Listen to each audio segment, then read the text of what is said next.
Hey, what is going on, you guys? It is Mr. No Sleep here from Old School RuneScape, and welcome to a brand new loot video for you all today. So today I bring you guys loot from 10 hours of Cerberus. Released into the game August 27th, 2016, Cerberus is known for mainly one thing, and that is the boot drops that you can receive from him. Or I should say the boot upgrades, featuring the Primordial, Eternal, and of course Pegasian Crystal. The goal for this video is to obtain as many crystals as possible, preferably the primordial one, and I'll just be happy with that. But before we do get started into today's grind, we do have some quick words from our sponsor today, Core. Core is a metaverse of free games to play and worlds to explore designed by the community. You can play over 50,000 games in different genres, featuring shooters, adventures, platformers, RPGs, and much, much more. Or you can even create your own experience to share with others. Using this new avatar designer, you can express yourself by choosing from hundreds of hairstyles, accessories, and outfits to create your character. Now, this is completely free to download, free to play, free to create, available from the Epic Games Store. One of my favorite games on Core is Primal World, where you can adventure through a beautiful multiplayer RPG with your own companion. Fight against ancients, complete puzzles and quests, and find hidden treasure. Party up with your friends or make new ones in the world to fight against bosses, gather materials, and improve your equipment. You can also use gems to open loot boxes filled with valuable items and new companion followers. I personally love the graphics in this game, and it really surprised me of all of the different things that you can spend your time doing. Don't forget to check out Primal World. You can play the game by downloading Core for free right now.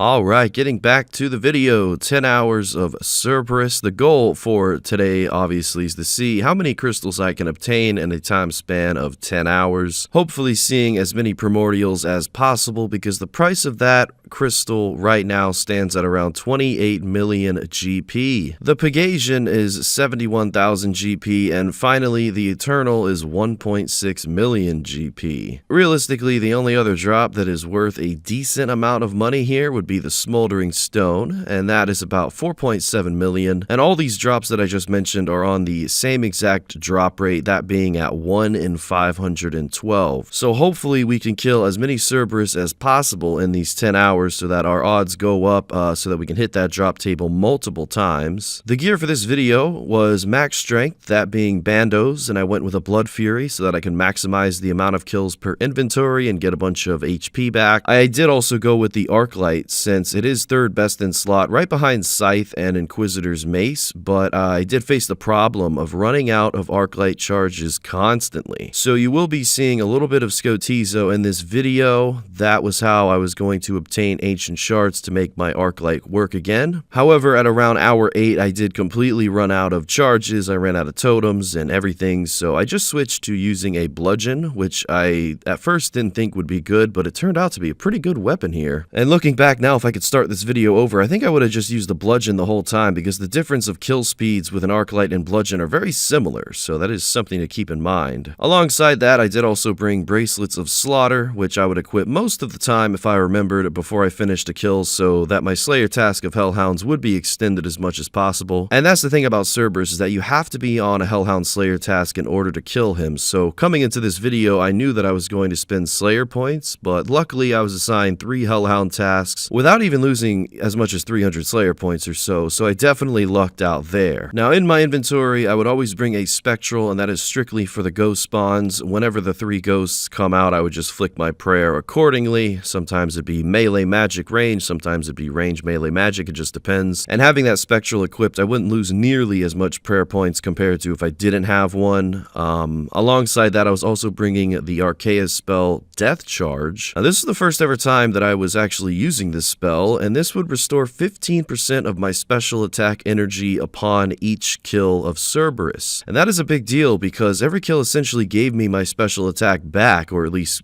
pretty close to it. And since I was using Dragon Claws, that would increase my DPS each and every kill, and that would make it so that I would have even more kills every inventory. My luck at Cerb has definitely been decent through the years. Before Collection Log came out, I had already obtained all of the drops, including the jar, and currently that does not show in my collection log, dog, but luckily my pet does. I did receive the baby Cerberus just around KC 500 back in 2018. Coming into this video though, I was just really looking for profit. I just wanted to see primordial crystals. Coming into this video, I was really just looking for profit though, so I only wanted to see primordial crystals. However, as you saw in the first minute, I have obtained a Pegasian, which, you know, I always hear about people going dry on the prim, but they stack up Eternals and Pegasians with no problems. So I guess at the end of the day, it's all about how lucky you are here.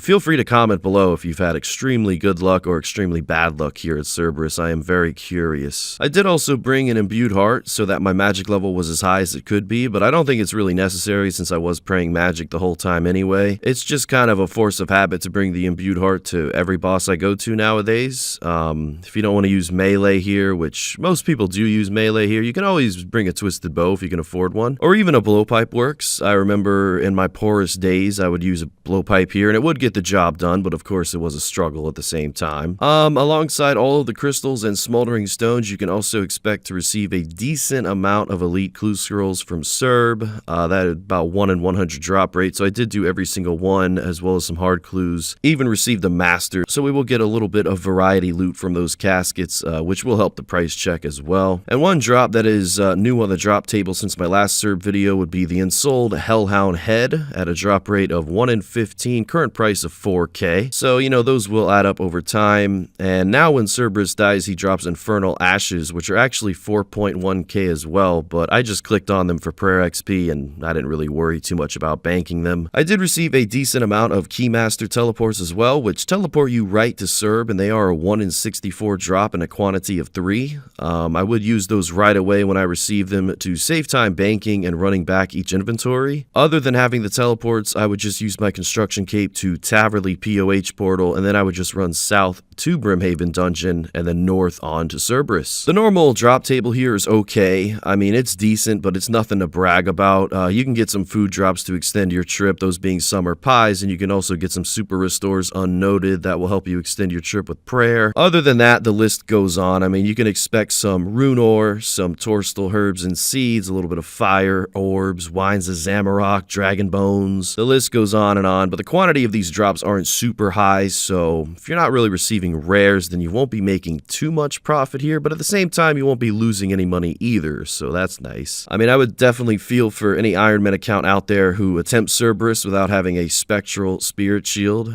Just the thought of using so many prayer potions hurts me, you know, but there is a way to skip the ghosts somehow, which I hear makes the Cerb kill much longer to do, but you don't have to use as many prayer potions since you skip the ghost special attacks. That is definitely something I need to look more into before I talk more about it. Whenever I get the Slayer level for Cerberus on my Iron Man, maybe I'll look into it more then, but for now, I'm good being a main with a Spectral. Overall though, these 10 hours did go by pretty quickly. I didn't really have to spend that many Slayer points to make this video happen, and all credits to my Wilderness Slayer video for providing those points, as well as my point boosting video that I did not too long ago. And you do need 91 Slayer to kill Cerb, so it is certainly a journey to get there, but you know, this 3-headed gigantic hound is certainly worth the grind due to the fact that it will transform your dragon boots into primordials, your ranger boots into Pegasians, and your infinity boots into Eternals. And hey, even if you have a dragon axe or a pickaxe laying around, you can use a smoldering stone on that and get a little bit of a boost too. And of course, you can receive the Hell Puppy Pet, which is 1 in 3,000.